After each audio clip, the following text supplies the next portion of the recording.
Oh, that was weird. My computer also did a quick freeze at the same time. Okay. Chat's gone for the moment.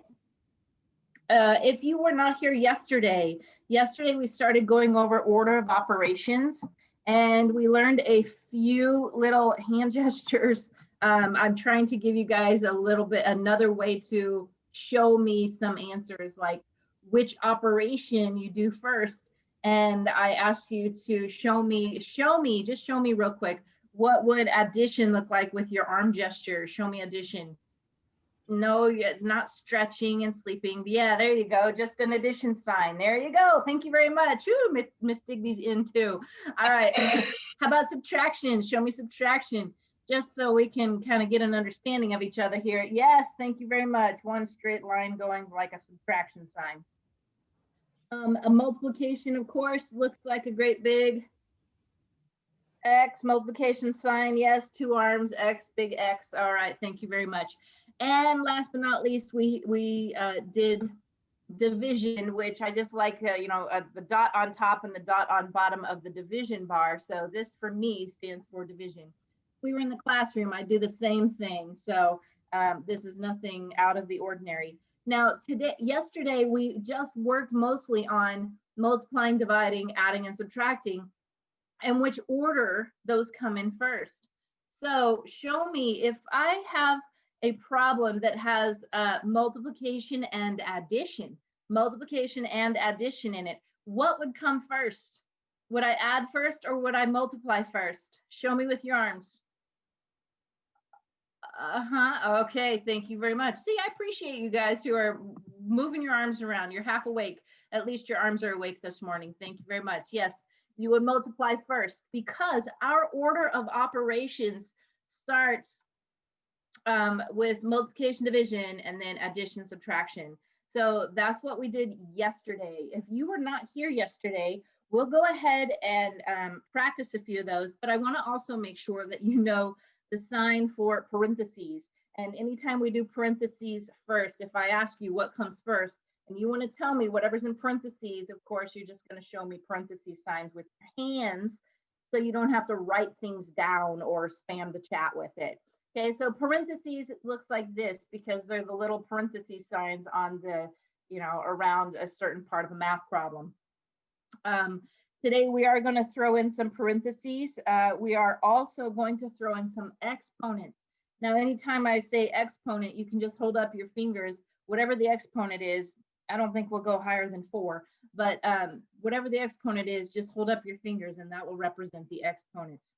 All right, we're going to do a little bit of practice from yesterday just to make sure you remember yesterday's assignment. Get out your whiteboards, make sure that you are ready to rock and roll with some math on your whiteboard. And I will turn the chat on host only so that you can see my problems here. And let's see. All right. Let's do a problem like this. How about 10 minus 2 times 4? There you go. We'll start off fairly simple. In case you were absent yesterday, we have order of operations. And that order says parentheses and then exponents and then multiplication and division that are equally as important, and then addition and subtraction, which are equally important because they are the same fact family. So same fact family. Yes, yes, yes, I see. Thank you, Bryce. You showed me that you have to multiply first. There's no parentheses, no exponents, but there is multiplication. So you do the multiplication first.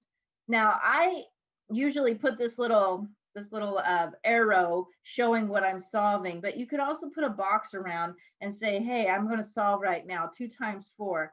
2 times 4 is 8. But outside the box here, you have 10 minus 8. So you still have to solve the 10 minus part. So you bring down 10 and you bring down the minus. And now you have 10 minus 8, which equals 2. Final answer. 10 minus, okay. So final answer, yes, every single one of you who said 2 in the chat, in the private chat, give yourself a nice pat on the back because you did a great job. Okay. Let's keep going with a few more examples. That was one type of example we did yesterday. Another type of example we did yesterday was something like this that has only multiplication and division in it. Only multiplication and division,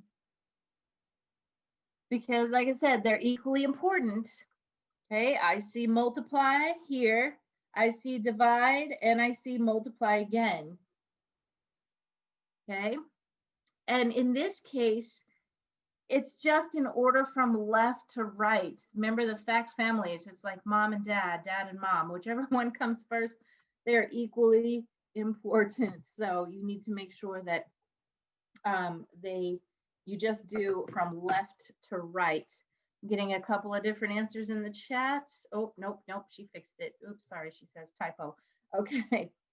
I'm gonna do what is first. The first thing I see, since it's all multiplication and division, first thing I see is 2 times 6, 6 times 2, and 6 times 2 is 12. But I'm going to bring the rest down because it's outside the box. I only solved the first problem that I saw inside the box.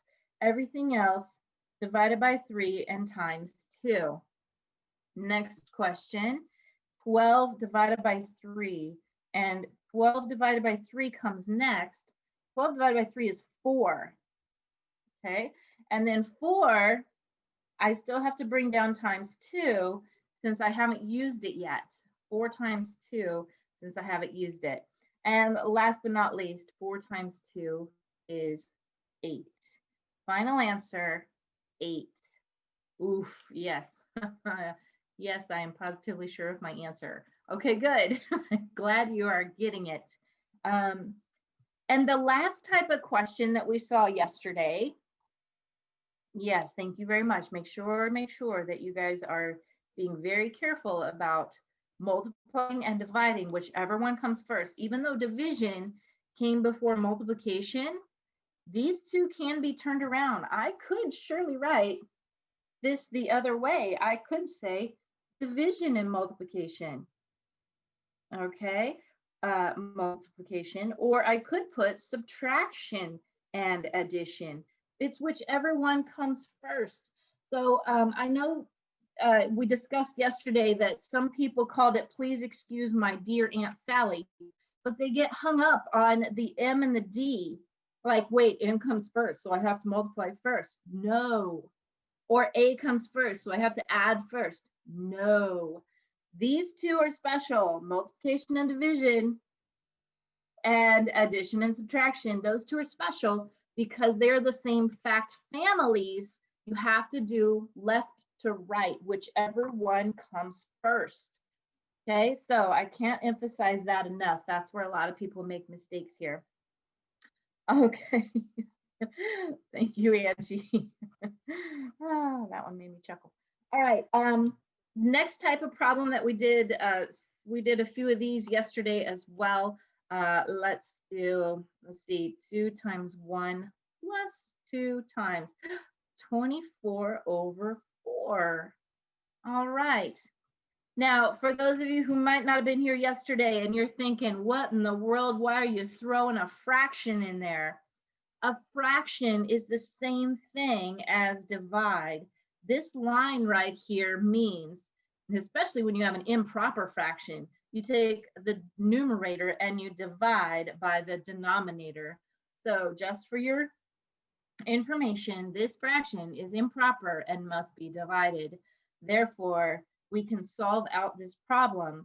I see multiplication, I see addition, I see multiplication again, and I see division.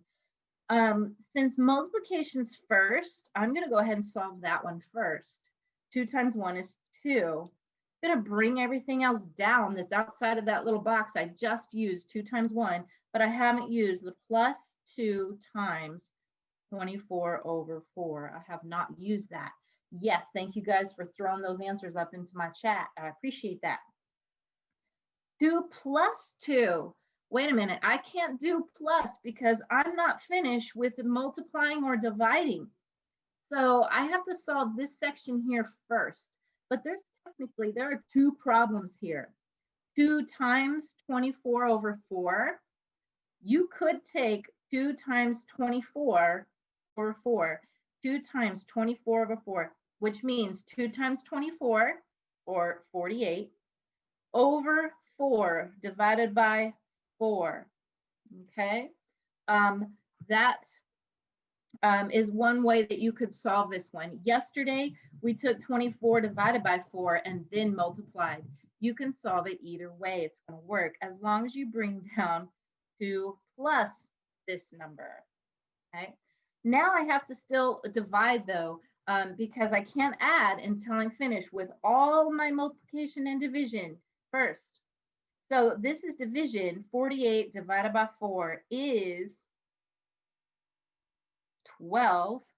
And once you have your 12, then you can bring down your 2 and add it to that 12, giving you a final answer of 14.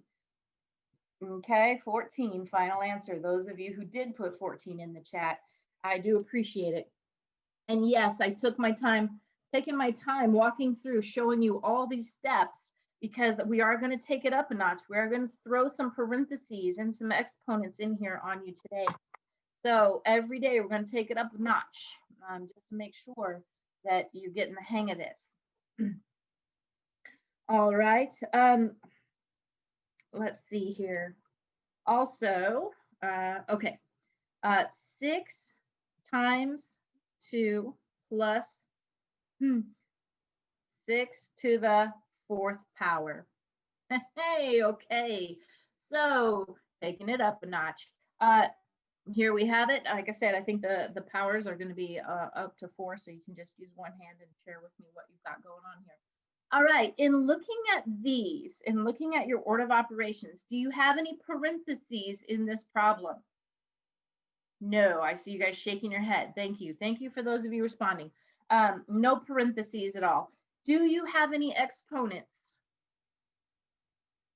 Yes, yes, of course you have exponents. So that's the first thing you're going to do is solve the exponent. So this right here is the first step of this problem. Even though it's written last, you have to do it first because of the mathematical order of operations. Okay, 6 to the 4th power. That's the same thing as saying 6 times 6 times 6 times 6 times 6, 4 times.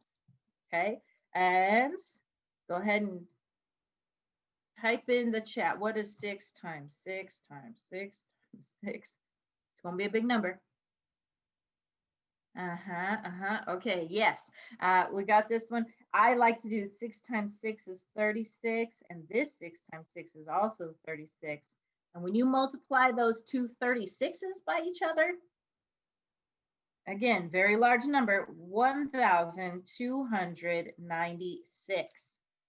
Now, that all goes with this one part of the problem. You still have to bring down, you haven't used this 6 or the multiplication sign or the 2 or the addition sign. So bring all that down to add to this 1,296. But my next question, what do you do next? We did our exponents now. So what's the next step? Show me. You can just show me with your arms. Yes, thank you, thank you, thank you. I love it. The next part you do is going to be multiplication, because 6 times 2 is written next. So for order of operations, 6 times 2, this inside the box is going to be 12. But again, you have to bring down what you didn't use still. We still haven't used this plus or the 1,296. Okay, so bring it down. Okay, final answer. Yes, those of you who typing in my chat, I do appreciate everyone who has 1,308 as your final answer. Hooray for those of you who got it correct. Give yourself a nice pat on the back. We're going to do a couple more so that you get the hang of it a little bit better. Okay, a lot of steps, but show your work. Show your work, and it will help reduce the amount of mistakes that you may make. All right, let's do this one. How about 40 times 8 minus 10 to the second power? Notice I put a big dot here. Put a big dot instead of times. This big dot right here means the same thing as multiply. And you might see that today in Khan Academy when you practice. So I wanted to be familiar with that. The dot means the same thing as multiply. So here you have it. 40 times 8 minus 12 to the second power. Excuse me. Okay. What are you going to do first? Okay. Now, are you going to add? Are you going to subtract? You're going to multiply? You're going to divide? Do you have any parentheses? Do you have any exponents? Okay. Yeah. Very good. Very good. Thank you. I see you guys saying exponents. Exponents first. Yes. Since there are no parentheses in this one, but there are exponents. Yes, there are exponents. You have to do the exponents first.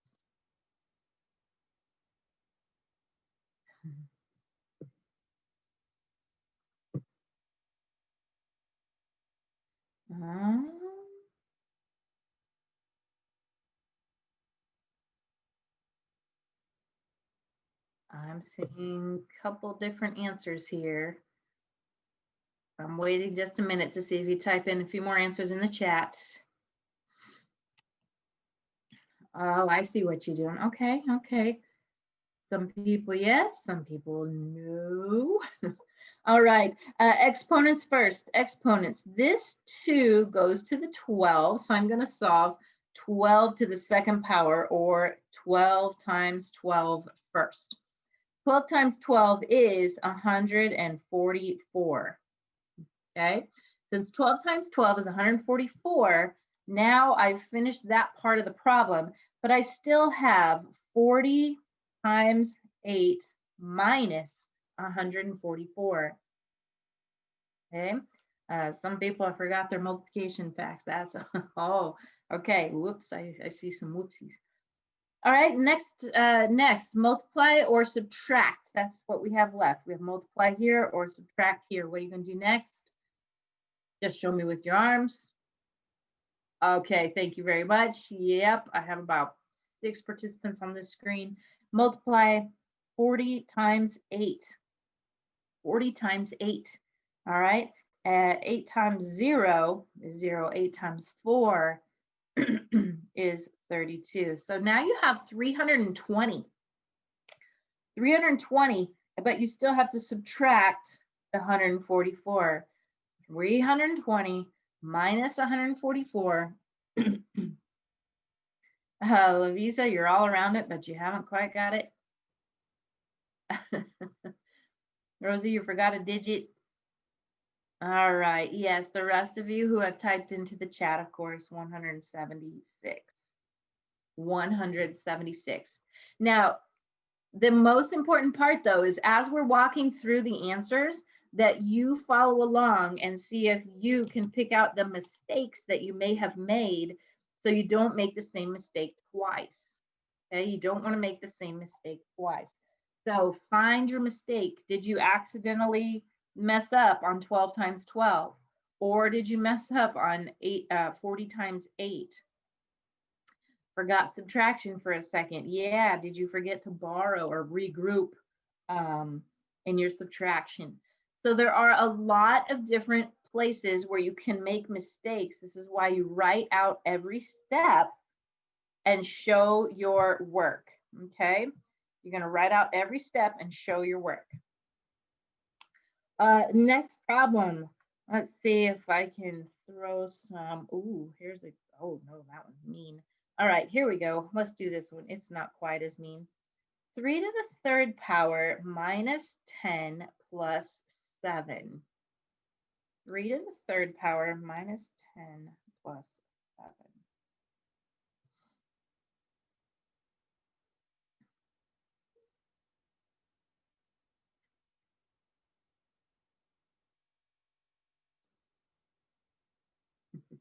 Okay, got some people pushing that through real quick. Make sure. Oh, got lots of answers popping in. Go ahead and solve it. I want to walk through the answer with you to make sure you have the steps down correctly.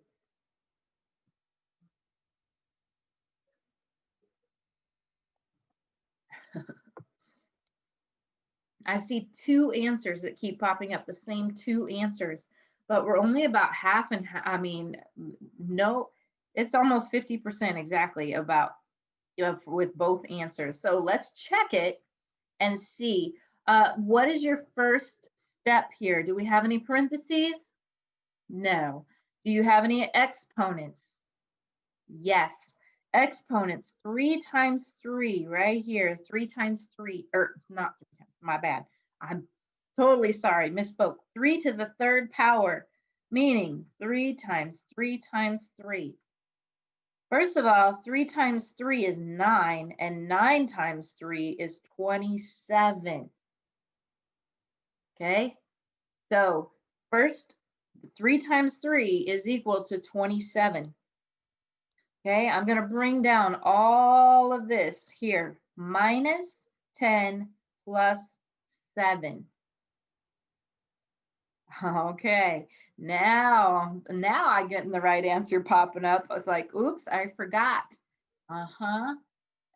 27 minus 10 is 17. Now we're just doing addition and subtraction, but whichever one comes first. 27 minus 10, same fact family. So you do that one first, you get 17 plus 7, and your final answer is going to be 24. Okay. I had a lot of people put 10 on that one, but I'm not sure how you got 10. So be cautious of your steps. You have to do the correct order of operations in solving the problem. Okay. All right, more problems. Let's keep going. Let's just keep practicing this. That's the best way to do this kind of math, is just to keep practicing it. You may see a problem like, let's see here. Ooh, that's a big one. How about, okay. I'm trying not to get too far off here. That's too much. Okay, here we go. Here's one. 2 times 10 to the 4th minus 7 to the 3rd. Hoo-hoo! Now you have 2 exponents you have to solve.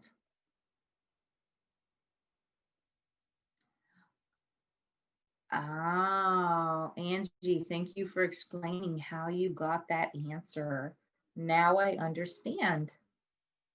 All right, but we're going to move on to the new problems. Remember, this dot that you might see in Khan Academy today, the dot represents multiplication. Okay, dot means multiply.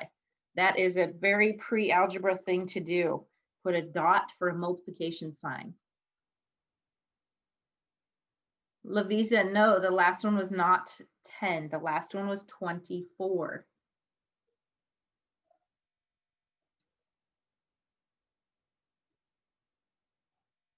Yes, Josie, the dot means multiply. That's a multiplication symbol.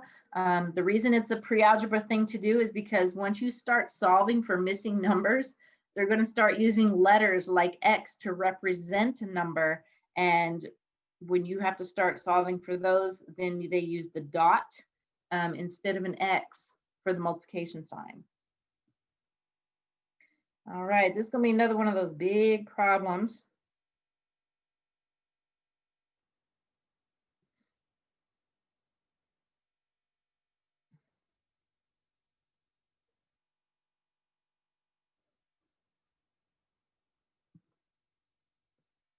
All right. Yeah, big, big, big, big, big.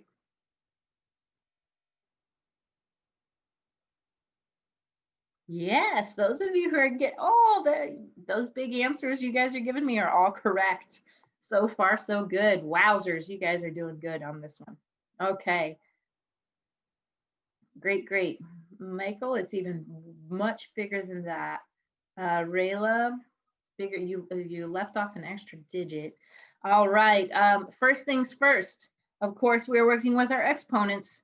So I'm gonna come over here and solve the exponents first. You have two sets of exponents. You could solve them at the same time or just go ahead and work out one at a time. 10 to the fourth power, or 10 times 10 times 10 times 10 is going to give you 10,000, or 1 followed by 4 zeros, shortcut. And you also, well, I'm going to go ahead and bring down the things I haven't used because that's what I've been doing so far. So 2 times, I haven't used the 2, I haven't used the multiplication sign, 2 times 10,000, and I haven't used the minus or the 7 to the third power, okay?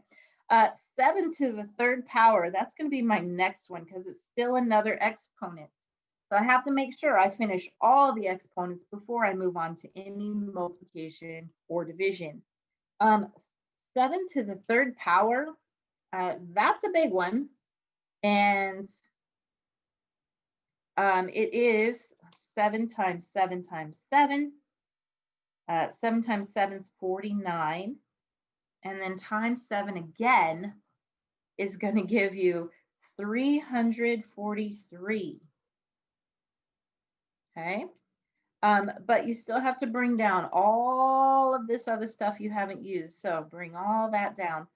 2 times 10,000 minus 343.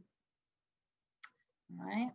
So when you have this, I'm finished with all the exponents. So the next step, of course, is going to be to multiply or divide. And I have some multiplication here. So 2 times 10,000 gives me 20,000. And then I'm still going to subtract 343 from 20,000. And those of you who have written the answer in the chat, that big number that I said, yes, you are absolutely correct, leaves you with 19,657.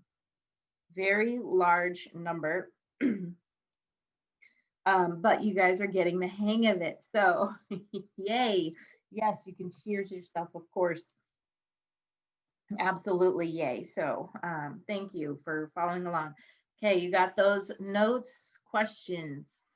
I got it right. I'm so proud. Oh, yay. I'm glad you got it right.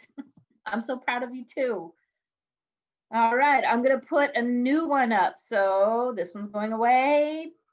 There, next problem. Okay. You may see problems like so. Here we have a new one. 9 plus 8 to the third power over 2. Ooh, how about that one? 9 plus 8 to the third power over 2. What are you going to do first?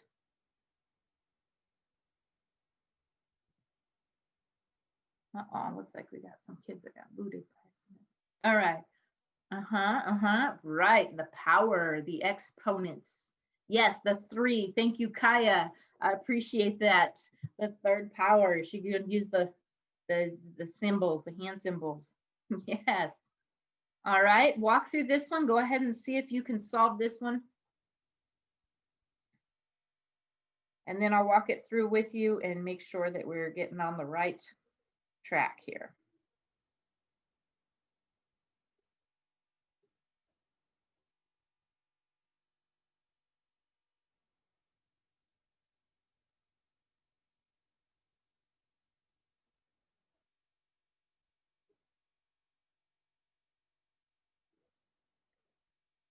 Whew.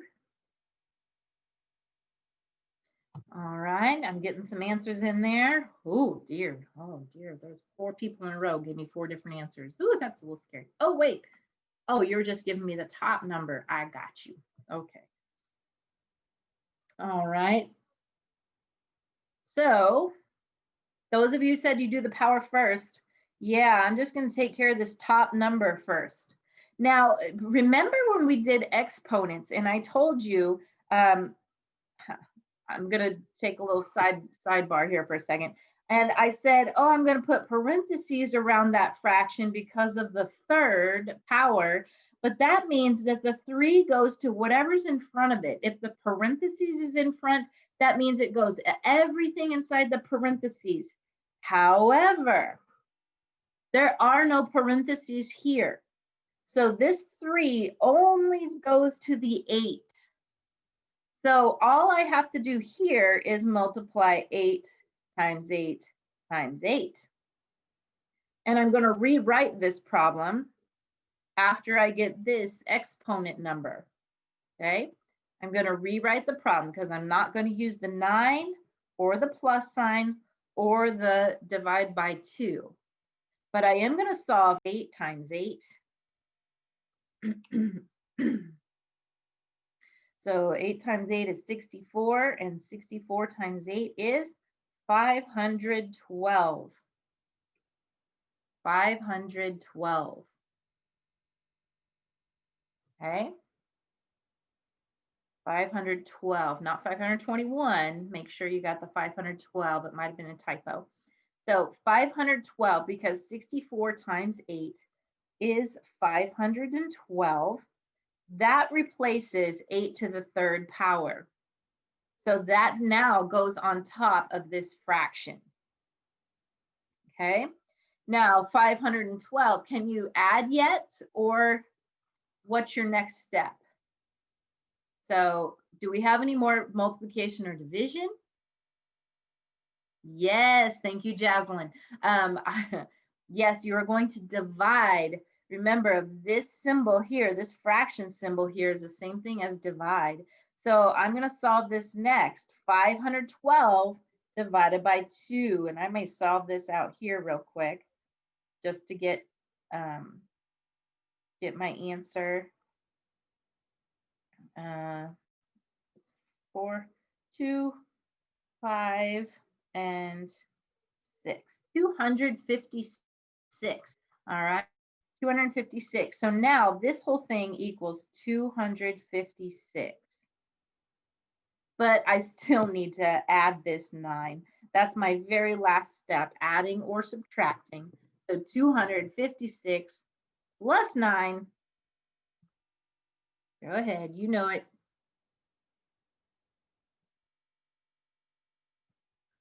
Okay, thank you very much. The chat went dead there for a second. 265. Final answer. Final answer, 265. All right. All right, only supposed to do, why did you only do the exponent for the 8? That is an excellent question. I'm going to pop right back up there and explain why the exponent only went to the 8. Okay, I'm going to flip my whiteboard so that I can make this very crucial point here. You saw 8 to the second, or 8 over 2, and you saw this was for our exponents of fractions. However, today said 8 to the third power over 2. This is the difference. Okay, watch carefully. Okay, no, you cannot divide before you do your exponents. Exponents first. This exponent 3 is right next to a set of parentheses. Since the exponent is with the parentheses, you have to keep the exponent for everything inside the parentheses. So this exponent goes to the 8 and this exponent goes to the 2 if it's in parentheses. Okay, this fraction has the third power to the 8. It's only touching the 8. There's no parentheses. It's not touching anything else. Therefore, this 3 only goes to the 8. All right. So in this one, you have 8 over 2 times 8 over 2 times 8 over 2. Here, you have 8 times 8 times 8 over 2. That's the difference of parentheses and exponents. So this is where things get a little tricky. You have to learn this very crucial point. I'm going to go over and over and over this because it's a lot, okay? It's a lot to remember, especially when it comes to rules about parentheses and exponents and fractions, okay? Kaya, did that answer your question? Yes, thank you. Okay, so I go back now to my problem. Oh my goodness, I think I'm over my time. Shucks, I'm on a roll. Tell you what, if we can, I'd just like to do one more problem like this one, and then we'll call it a day. Okay, something similar. I'm gonna have 8 plus 8 over 1 to the 4th power. Now remember, this 4 only goes to the 1. There's no parentheses around the whole thing, so it's only to the 1. So see if you can solve this one.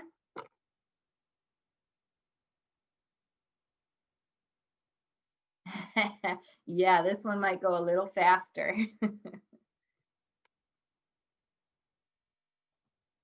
Abel, try again. Yeah, so far, everybody else, yes, there you go. You're getting it. Yes, just practicing that rule. Angie, no, try again. Okay. I'm gonna do the, I'm thinking on it, I'm trying, I'm thinking. Okay, watch carefully here. What is, let's see, the very first step, of course, is the exponent. Here it is. 1 to the 4th power means 1 times 1 times 1 times 1. What is 1 times 1 times 1? Yes, just the number 1. All right, so I'm going to rewrite my problem now just to read 8 plus 8 over 1, because I just solved that one. And then I'm going to look at it and I'm going to say, hey, wait a minute, I have some division here. What's 8 divided by 1? Yes, 8 divided by 1 is just 8. So if I rewrite this problem, all I have left now is 8 plus 8, which is 16. Okay. Okay. I didn't even get to the parentheses part, but that's okay. We can save some of that for next week. Yay. Yes, there are so many rules. And it all boils down to the order of operation rules: parentheses, exponents, multiply, divide, add, subtract. But remembering that each one of those multiplication, division is a fact family. So it's whichever one comes first. Ay, ay, ay. Okay, I am going to, let's see, how many? Here is the code for today's lesson. We're going to keep it real simple today. We're going to be writing a scene from our comic. So I really just kind of want to review what we've been discussing this week, and then give you an opportunity to just put together a scene. So use goal, activity, complication in just one scene. So the interesting thing about goal, activity, complication, or even scenes are sort of how even within a single scene in your story, there is a clearly defined arc, which means that you have a first act, a second act, and a third act, even within a single scene. So there is a goal, there is an activity, there is a complication, and then that new complication, or that complication, will create, usually creates a new goal, and then that will spin you into the next scene. So I want us just to get comfortable with writing an individual scene, because if you can do that, then you can replicate that, and then putting your story together isn't quite so intimidating. So we're just going to take a look at one whatever your comic, whatever your story is, I want you to be thinking about that, because you are going to write just one scene today, focusing on goal, activity, and complications. So that's what we're going to do. And then for homework, it'll just be to structure the next part of your overall comic book story. Okay, cool. So 54 students. All right. Apparently some people are still on break. No problem. Let's get started. Narrative writing. So we've talked about storytelling and what we do, and here's what we know. Again, the story has beginning, middle, and end, has a hook or a way of grabbing the reader's attention. The story also has a setting, or where the story takes place. We know that a story has characters, and those are the people who populate our story, and that a story is conflict. And that if we don't have conflict, we don't have a story. And in order to make things interesting, we need obstacles for our main character to overcome, right? So somebody wanted but so, that's what structures our story all together, right? Okay, very good. Here's what we're going to do. Here's what we're going to do now. We are going to take a quick quiz. So I want you all to go into your Google Classroom, and there is a quiz that is titled Functions of Dialogue Quiz. So Functions of Dialogue Quiz. So go ahead. It should be in your Google Classroom, and I know it'll be there. So don't send me a message saying, I don't see it, it's not there. I can guarantee you it's there. So take a look for it. It's still assigning right now. As soon as it completes, I'll let you know. It is created. Go ahead. It's a very short quiz. Log in, do that. I will give you exactly 5 minutes to do that. And that's probably 4 minutes more than you need. Okay, so go ahead and log in and take that quiz. And then I will see you at 9:40. 9:40.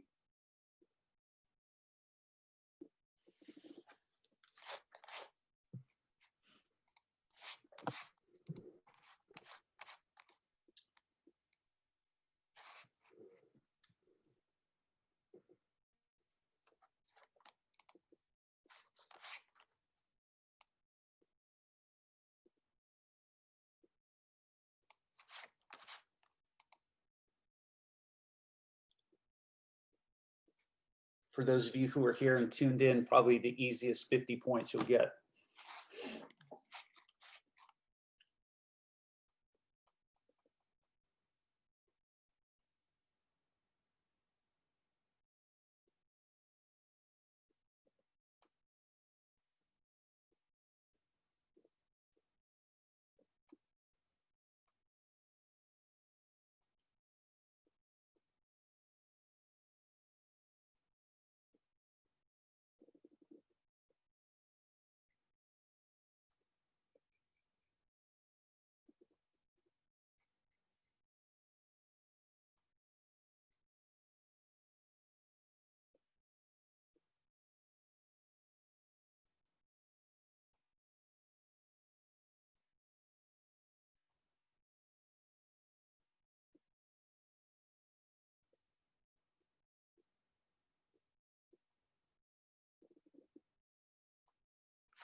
Mm-hmm.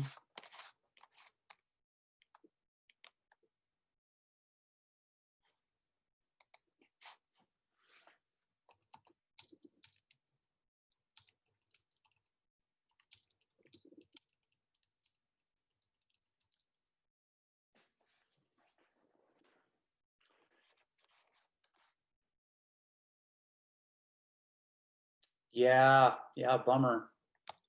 I don't know what to tell people who are missing, like if you're not if you're not reading, it's a one question quiz. Like I can't make it any easier than that. I mean, honestly, I don't know what to say.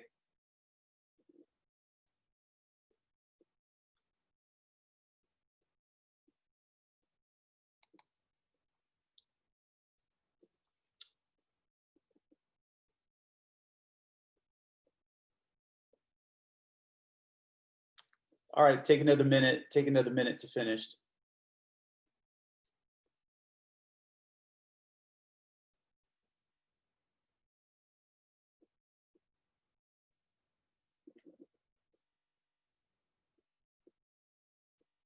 Yeah, I agree. If you've even been tuned in for half the time this week, this should not be an issue.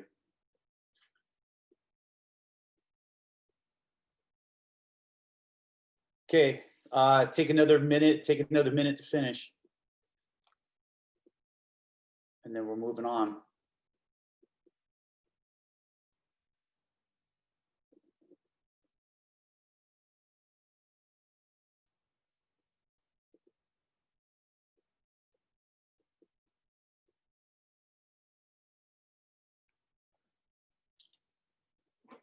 Yeah. Where do we take the quiz? Oh yeah, this is fantastic. This is good stuff. Yeah. Hey, look, and if you clicked on it and you didn't do it, it clearly says two things. I can't help you. Like I literally could not make this quiz any easier. If I made it any easier, I would just give everybody else 50 points. I mean, honestly, like I really don't know what to say.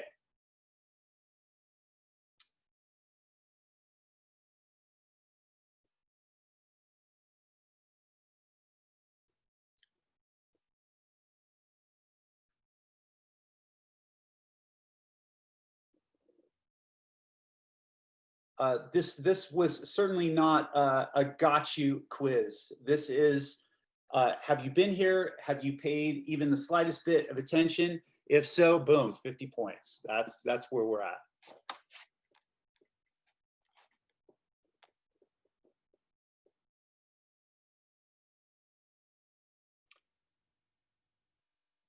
Well, an antagonist, even though we haven't talked about it, so that's not going to be one of the choices. But an antagonist is an oversimplified definition of antagonist is the bad guy in your story, or the person who is actively working against your main character's goal. So, and the main character is usually referred to as the protagonist. All right, let's go ahead and move on. So I found out, okay, found out who my people are who were here and paying attention. Good, thank you. All right, let's go ahead and continue. Let's continue. So what we're going to do today is we're going to do some goal activity complication. That's all we're going to do. So what I want you to do is, like I said, we're working on our story, and our graphic organizer, sort of our roadmap for our story. We've been chipping away at that all week, but I want to simplify things even more. So telling a story is one of those things that's a little tricky. It's easy. We know that a story has a beginning, middle, and end, but what are the things that keep us invested in a story? What are the things that give it momentum? Things that keep us, I don't know if, I'll tell you the movies that I hate, or the plays that I like. The things I hate are like when I'm sitting on my couch or my chair and I'm watching a movie and I really want to take a nap and I'm half asleep, but I'm watching this movie and it's doing just enough to keep me up and keep me interested. That's a good movie. that's a writer who has done his or her job, because I want to take a nap, my body wants to take a nap, but yet I still want to know what's going to happen next. And so that's where we're at with goal, activity, and complication. So you know, or you should know, who the main character of your story is, okay? So just think of something. It could be something that you've already put together, but what does your main character want? Okay, what happens? Like, what's the activity? What's happening in the scene? And then what's the complication? What gets in your main character's way? So there's no requirement. There's no how many panels do I need to make? How many sentences does it need to be? I'm not going to put a limit on it. For some of you, it could be 3 panels, 4 panels. Others of you may need 12. Like, I don't know. It just depends on what you're trying to do. It depends on the activity. It depends on the complication. So I want you to go into Pixton, and I want you just to create a scene with your main character where the main character has a goal, has an activity, has a complication. So it can be a part of the story that you've already created. That's fine. But I want you to do that. And then you're going to share those with one another. So there is, I believe there's a share function, and I don't care how you do it. I don't care how that happens, but yeah, I want you to share those and see what other people are doing.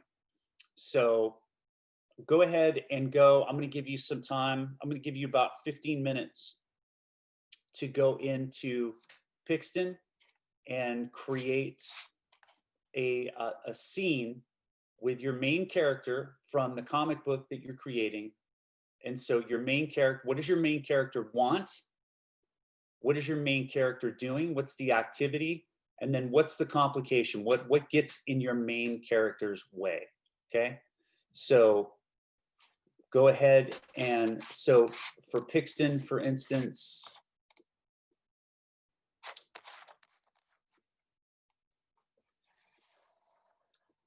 so goal, activity, complication. So for instance, this is the comic that I've been putting together. So Saphir searches all day, all night, nowhere to be found. So he's looking for his sister. So what does he do? Well, he couldn't bear to tell his parents, and those are his parents.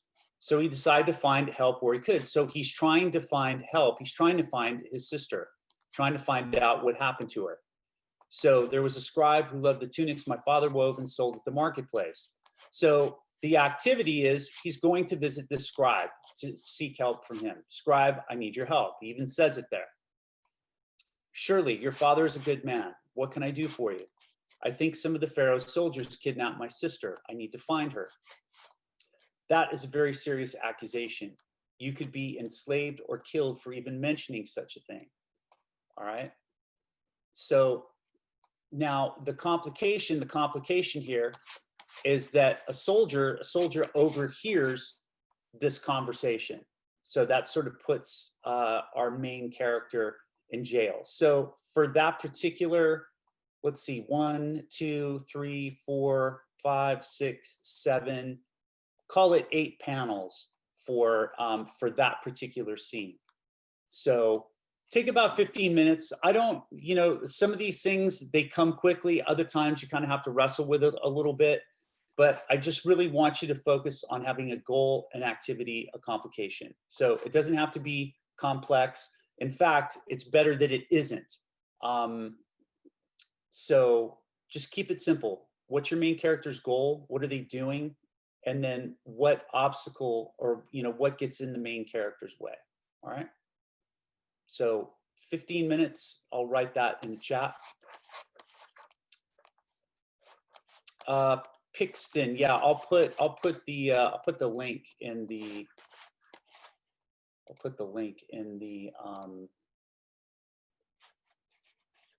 it's pixton.com, isn't it, Mrs. Digby? Yeah, but I think for them to work and log in with Google, I don't know if Mr. Mullen has set up his class. He has to import for their accounts to work. Oh, okay. Or but they can go on and do it at the very least, can't they? I don't know for sure. I don't know how it's for them because they have to log in. Let me see. Oh, okay. It's just a few minutes for Mr. Mullen if he can, because you've done it, right? Yeah. Mm-hmm. It's just Mr. Mullen. Let's see. Did not know. It's No, not a big deal. yeah. It's Pixton. Yeah. Pixton.com, and then click as an educator, and then import your Google Classroom, and then they should be able to log in. Okay. Cool. So sorry about that, Mr. Mullen. No, that's okay. I've been. I like what I see. I just haven't Yeah, done it yet. No problem. Okay, so Mr. Mullen's class, you should be able to log in here, just pretty quickly. But you've got a while. So I'll go ahead and type that in the chat, and then you can go from. So it's Pixton.com.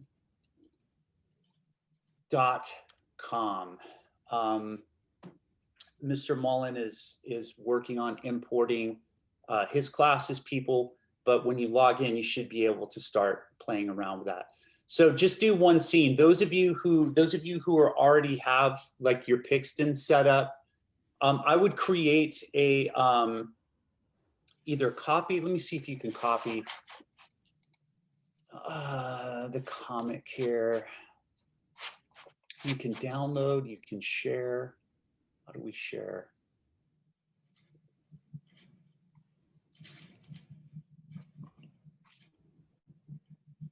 Oh, okay. All right. Yeah, you can either just start a new comic. That'd probably be the easiest thing to do, but it just has to be one scene. That's it. So, and it can be any character, any, I would just use the main character for my story, because to me, that would help with the character and their motivation and all that stuff. So what's your main character's goal for that scene? What's the activity? What's the complication? That's it. a lot of things are locked, but that's because we're using the free version. Just make it work with what you have. There's enough there to make it work. Mm-hmm. There's plenty of stuff you can use. Yeah, I won't be dinging you for historical accuracy on the panels. So no, we're not. Okay, let me be clear. You're just doing a scene with your main character. So as long as your main character has a goal, an activity, a complication, you're good. So if you want to use the main character from your story, which I recommend, then you could even pull an existing scene out of that comic, and then if it's good to go, cool, it's good to go. If you feel it needs to be tightened up, then we're going to do that. So you're just putting together one scene.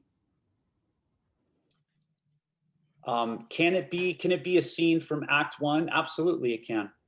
As long as there's a goal, activity, and a complication, that's it.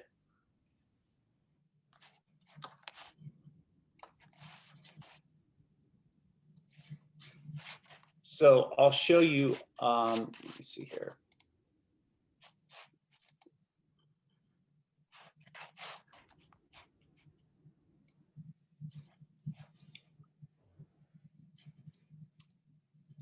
By activity, that is what the main character is doing. So that means if you're going to, my goal is to get food. So the activity is, okay, I need to go to the store, or I'm driving to the store. The complication is maybe there's construction, maybe there's an explosion, maybe there's whatever. So the activity is the thing that I'm doing to essentially accomplish my goal, but I'm met with that complication or that obstacle. Okay. So that is, No class code, just log in with Google. It's taking a bit to load because we're all getting on it at the exact same time, so just be patient with it. so let me come back here. So like I said, the scene that I would use would be this one. Well, you know what? Let me just get out of this, and I'll go back to.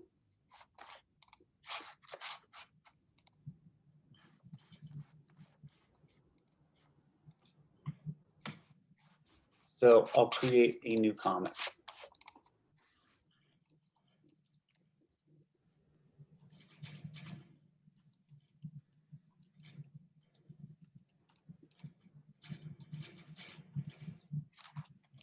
Continue.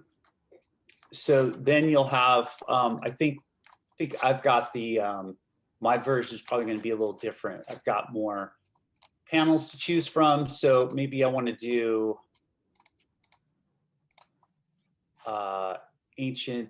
doing ancient Egypt. You don't have to, that's just what I'm doing.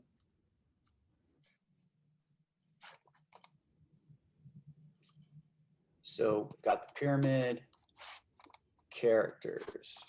So maybe I want to use this dude, use this dude here, okay?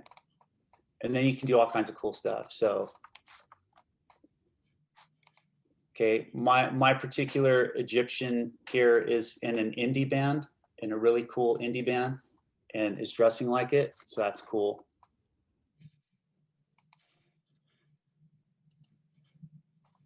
Right. Okay, got some cool hairstyles. Huh, hey, brah. Okay, cool. So there we are. Then you can do that. And then this is a cool function too. So if you wanted to add, if you wanted to add another character to the scene, you can add a character. So let's say we have her and they're talking. We'll give her some, there we go. We know she's royalty. But here, like you go to focus, you can sort of arrange things differently. So if you want to get closer up or whatever, and then the words that you use are right here. So then it'll even tell you who's speaking. And then, okay, so what's her goal? I really want Del Taco right now.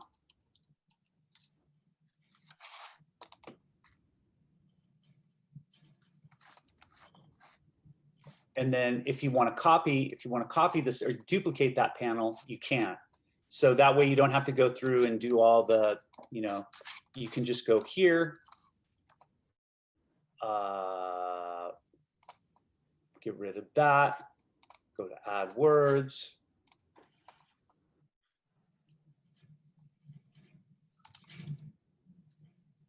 I can't do that because I'm on a keto diet right now.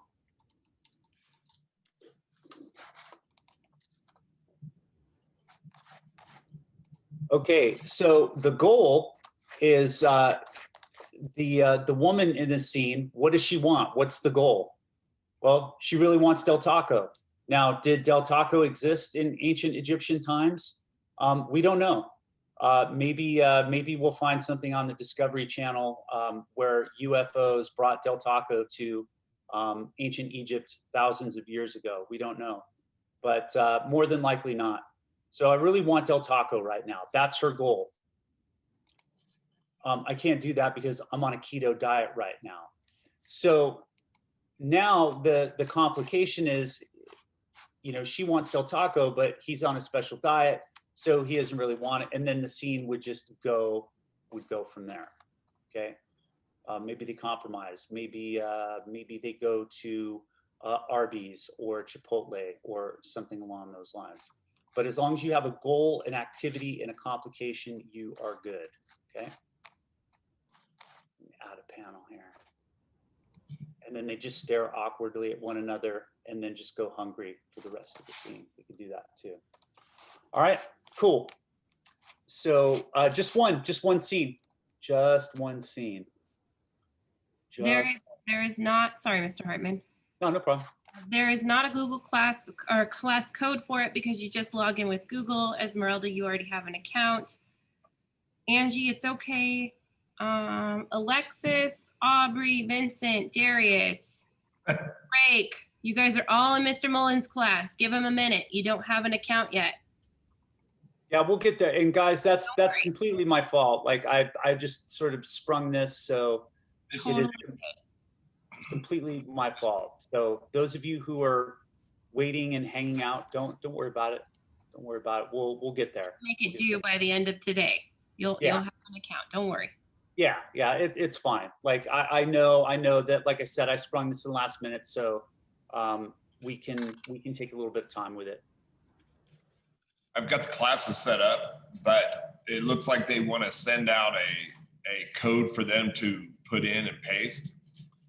I can't see what it says import from Google Classroom. Let me come down there. Okay. Guys, we're going to start a new story today, a narrative. And so right away.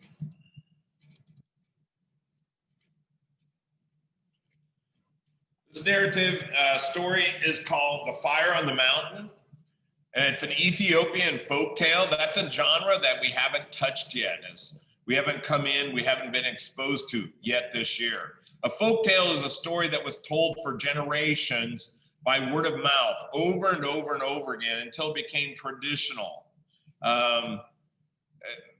This word right here, Ethiopian, that is a place, Ethiopia. Where is that place? I want you to take your whiteboard. We're going to try to make a connection right at the beginning. We're doing a survey. Remember, that's one of our 7 habits of highly effective readers. We're looking at the cover. We're trying to get an idea of what the story is about.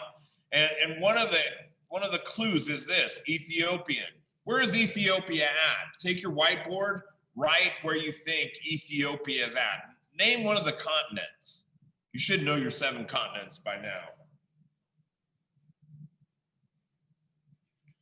Hold it up for me when you have it so I can see if we have any idea.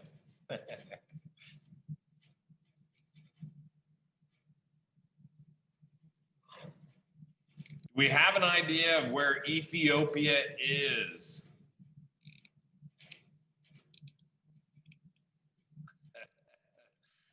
It is the birthplace of coffee.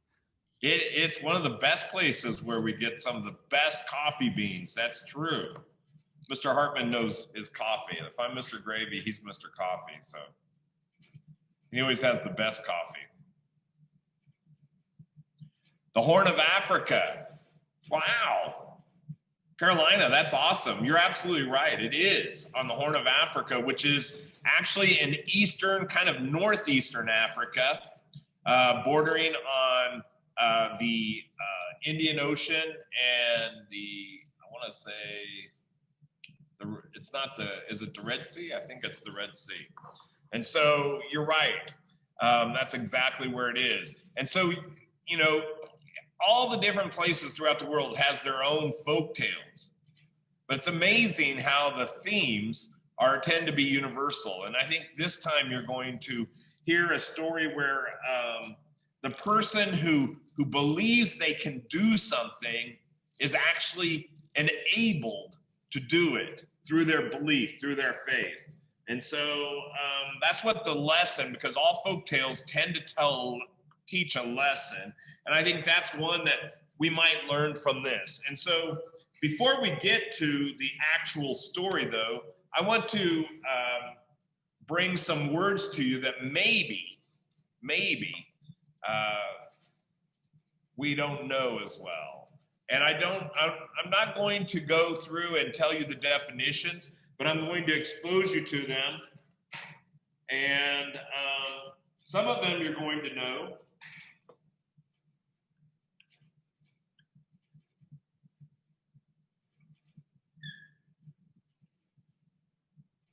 Wealthy. That's a word that you hear fairly often, wealthy. We'll talk about that in a minute. The other word that we're going to look at is a form of this word. All of these are within our stories. Hesitate. Hesitate. When we see them, be ready to do your vocabulary strategies. Another word we're going to look at and work with today is the word desperate. Desperate. And then finally, the last word we're going to look at is tantalize. Tantalize. So when these words come up, I'm going to tell you that this time you're not going to have clues from from the graphics. You're not going to have as many clues, and we're going to have to maybe try a little harder. We probably are going to have to make a connection with these words if we're going to understand them. Going to be able to decipher their meaning. Okay? So let's stop there.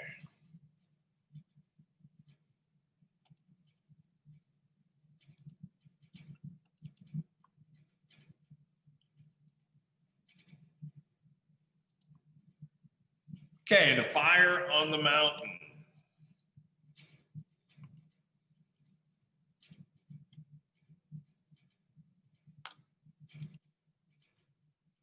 An Ethiopian folktale. Okay, read with me as we go through this. Long ago, in the far-off country of Ethiopia, there lived a young servant boy named Abdul, who worked for a wealthy merchant. Okay, one of the things that when we have narrative is we always have characters, okay? Today we have Abdul. He is going to be our protagonist or our main character. We also have the merchant.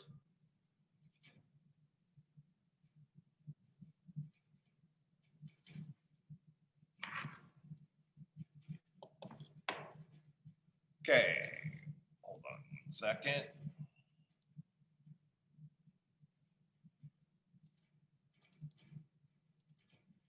Okay, Abdul and the merchant. What's their relationship? We already have been given a clue because in narrative, we have characters, but they always have relationships between each other. And it's helpful at times if we will map or keep into our mind very, very clearly what their relationship is. Okay, so what is the relationship between Abdul and the merchant? Okay.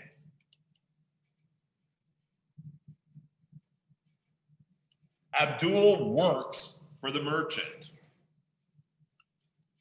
We're going to keep on doing this with our characters today. This is actually called a sociogram.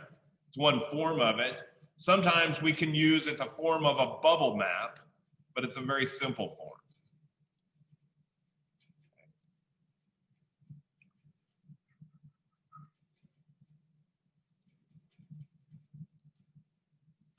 Each day, Abdul toiled from dawn until dusk, caring for the merchant's every need. But at night, as Abdul lay on his pallet in the kitchen, he dreamed of a different life. Okay, stop. We have a word right here that we need to think about. The word pallet. On your whiteboards, I want you to give me a synonym of what you think palette might mean. A synonym. This is basically doing the substitution of one word for another. We usually don't call this thing a palette. What is a palette in this context. Hold up your whiteboards when you have a word that you think works. Yes, Isabella, right. It is a bed. Seeing, yep, bed. Mattress, good job. Yep, pillow, you're getting close, see?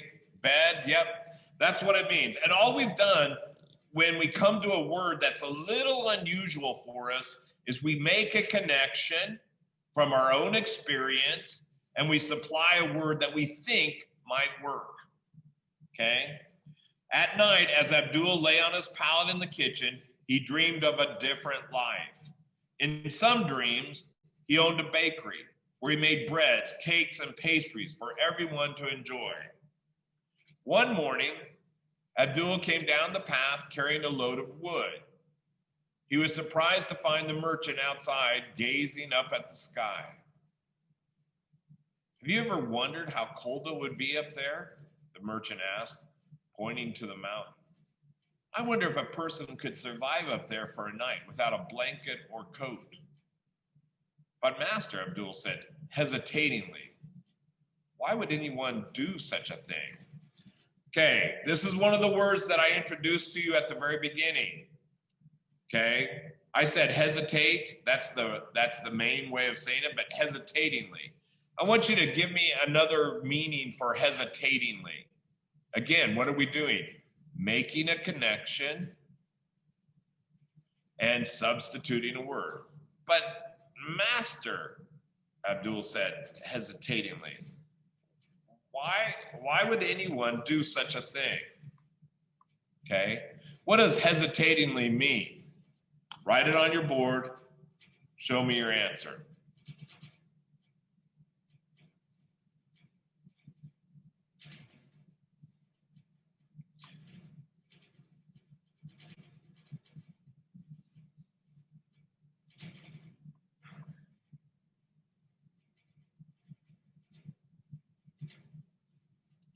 Okay, good. I see some answers. Not as many as I'd like. Thinking twice, uneasy. He's worried as he says it. Hesitating means to pause before speaking. Kiara, that's a good way of saying it. Thinking twice. Stuttering. I think that's good. Yeah, you guys are getting it. That's right. To second guess before doing something. That's a really good one.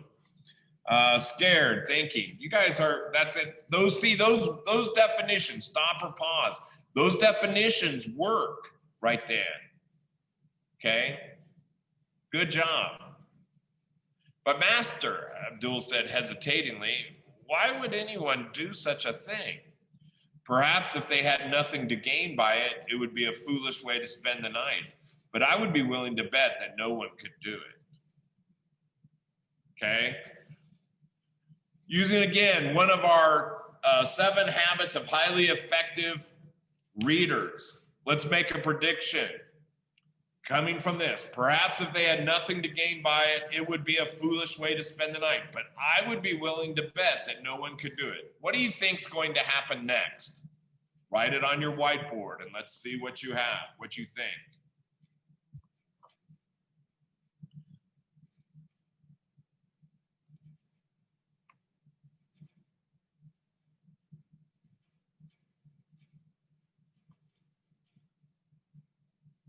What is going to happen next? Make a prediction. They're going to make a bet. That's right, Leslie. I mean, that's what I would say. That's what I would predict. I haven't read the story yet either, so I'm in the dark as you are. Anybody else?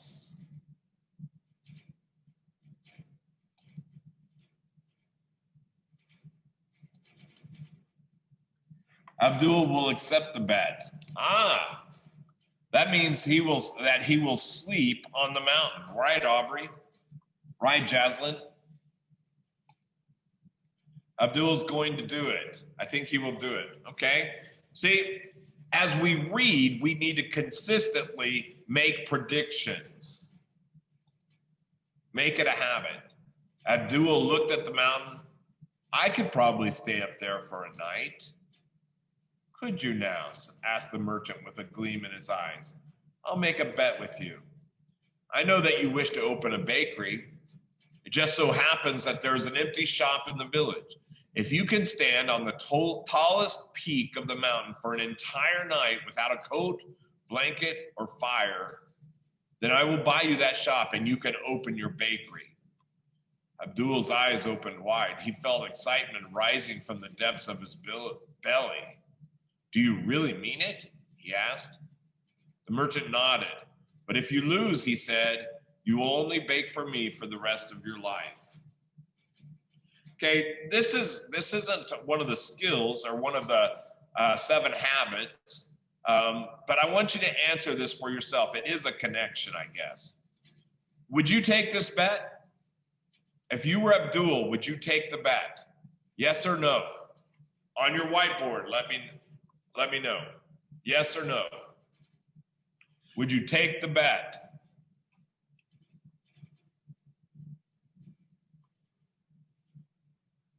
Oh, I see a lot of yeses. Makes for a good story, doesn't it? Darius says, no way. That's what I would say too, because I hate the cold. No. Chloe says no. Yeah, we have more yeses than no's, it looks like to me. Okay? Let's go to the next. Later that morning, Abdul studied the mountain. During the day, the sun blazed down on it, warming the air, but Abdul knew that the chilling night winds would soon sweep across the mountain. How would he stand there all night without freezing to death? Was he about to sacrifice his life for an impossible bet? Abdul went to the village to visit the old wise man. The wise man listened to his story. Afterwards, Abdul asked, was I foolish to take this bet? Should I tell my master I can't do it? Okay, so we have another character here.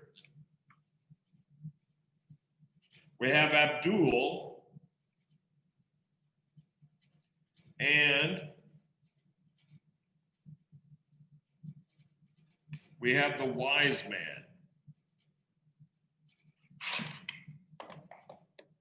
So, what's their relationship? What is their relationship? Well, look. Advice, right? Advice. He is an advisor to Abdul. Okay? Up here, you have Abdul has a different kind of relationship. He has the relationship of a servant or as an employee, right, to the merchant. But here, Abdul looks to the wise men to be an advisor. Always try to keep those relationships clear in your head. And do not be afraid to change them as we go and proceed to continue to read.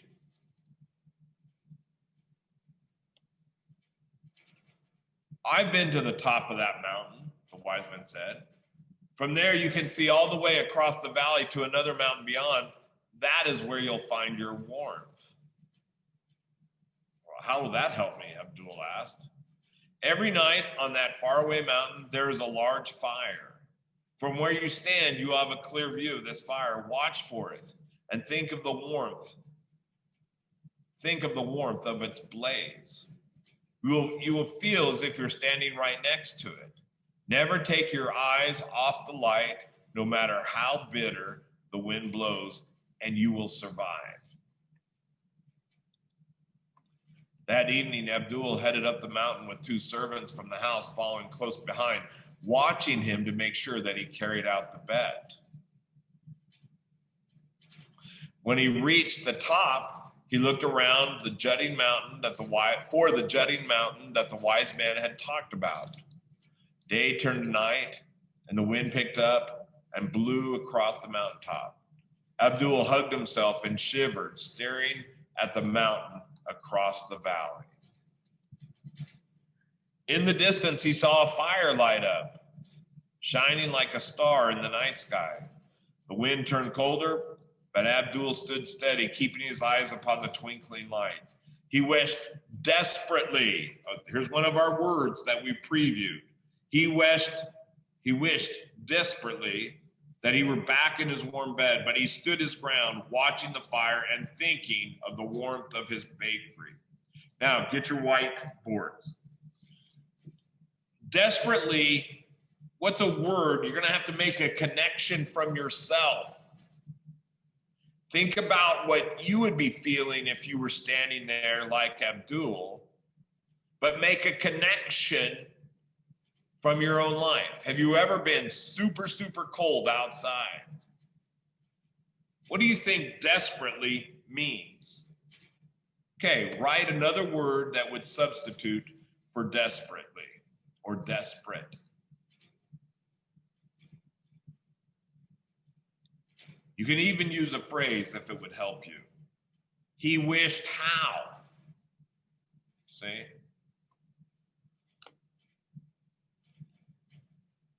He wished sadly. I can see why you would say that, Kendallin. With eagerness. Okay, Jaden, I think that's a good guess. Aaron, I need to see yours a little bit. Like he really wants it, desperately. Okay? Lucian, can you put yours up closer a little bit? He was wishing badly. He wanted more warmth badly. Good job. There's some kind of like really, really, when you say desperate, you're talking about a great, great desire, aren't you? Good. Yeah. No more choices, determined. I can see why you would say that, maybe. He needs it now.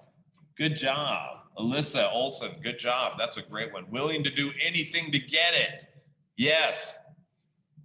Okay, eagerly, urgently. You see, guys, sometimes we are going to get exactly the right word to substitute, but sometimes we're not. But it doesn't matter. If you put in a word and it works, then that's good enough. Keep reading, okay?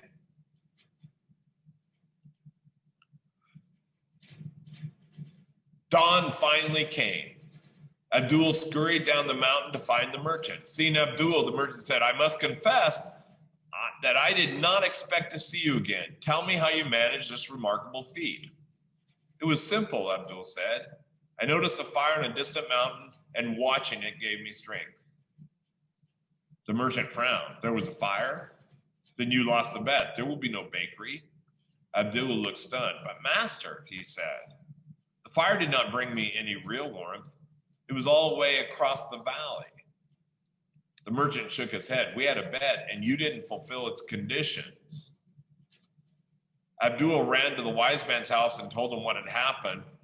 Ezra, the governor of the region, was visiting with the wise man that morning. He listened as Abdul shared the story. I will never be anything but a poor servant.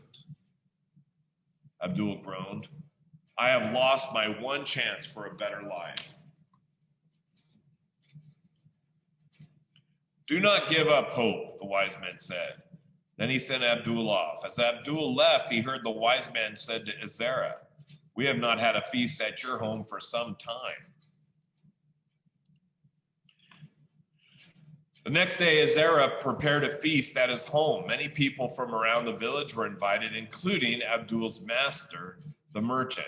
Guests from all over arrived for the feast. As they sat and talked, they could smell the tantalizing aromas of roasting meat, freshly cooked vegetables, and sweet sauces coming from the kitchen. What is tantalizing? Have you ever had, let's make another connection. See, the strategy is to make a connection. Have you ever had the experience of being in one room and smelling the aromas of food coming in through to the room? And what does it do to you when you when you smell those wonderful aromas? What does it do to you? Well, it makes you more eager to eat, doesn't it? It makes you want or desire the food that is coming. What does tantalizing then mean? I want you to find another word that you think tantalizing might be. You've had that experience. Now, what word could substitute for tantalizing? Go ahead, write it on your whiteboard. Let's see what we get this time.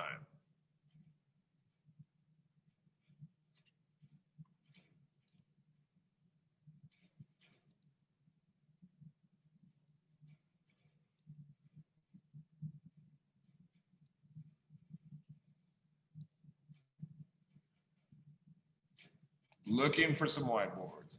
Taunting? Oh, I think that's good. Strong. That makes sense. That makes sense. I would use those. Taunting is like teasing you, isn't it?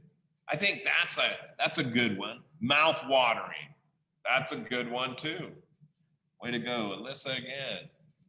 Delicious smelling. Destiny, that works perfectly. See, and the key is this. You don't have to hit the meaning exactly, but if you get close and it works, then use it. Mouth watering, yes, again, absolutely. I think you guys are right. I think you're getting a hold of this strategy. As they sat and talked, they could smell the tantalizing aromas of roasting meat, freshly cooked vegetables, and sweet sauces coming from the kitchen. But as the hours passed and the meal was still not brought out, the guests began to whisper among themselves. It was getting late. Why had no food been served? At last the merchant spoke out. Ezra, why do you torture us? Why do you invite us to a feast that we cannot eat? But you can smell the food, Ezra said. Of course we can, the merchant said. We've been smelling it all night, but that does not fill our appetite. Ezra smiled when he heard this. You are right, he said. The smell of the feast will never fill your bellies, and the sight of a fire in the distance will never provide warmth. Then Ezra told the story of Abdul's bet to his guests. If Abdul was given warmth by watching a fire, then surely you all have been fed by the smells of the kitchen. The hungry guest nodded in agreement. The merchant never thought he would have to pay for his bet, but he realized that he had no choice. He stood up and spoke to the group. Abdul will have his bakery, he said. Now, can we finally eat? The guests cheered. The food was brought in, and the feast began. And that's the end of the story. Good folktale. I enjoy that one. Maybe because it has to do with food and it's getting close to lunch. Who knows? Okay, listen up. For homework today, I've posted almost the rest of the whole list on Google Classroom for your vocabulary. Now, if you go down, it'll say vocabulary 4 part 2, okay? If you go down, all you have to do is add slides to the Google slide presentation you were doing before with, which is called vocabulary 4. Add those slides, put those words in, and complete the cards. There is, I think, 8 or 7 more words that have been added, okay? And I would like for you to get them done by tomorrow. Tomorrow I'm gonna post the Quizlet so you can start quizzing. We'll do some review next week, and Wednesday next week or so, we'll have another test, okay? So it's now 10:49, that's 11 minutes before 11. You have 11 minutes to work on those vocabulary cards now. Those definitions.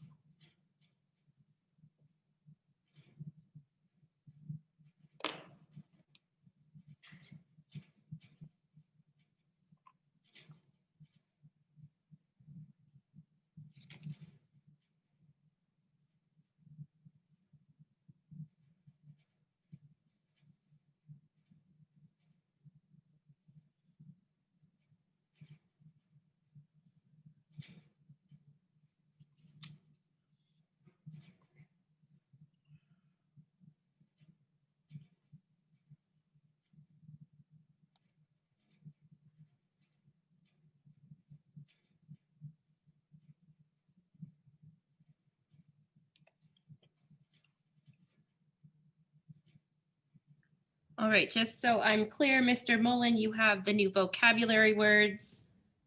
Mr. Hartman has the comic strip, right? I believe. And Mrs. Bragg has Moby Max and iReady, and Look at Con if you want to. Yeah, I just went ahead and took down Con Oh, completely. cool. Okay. Yeah. Wait for Con until next week. Thank you. Thank you.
Ms. Digby, are we still recording?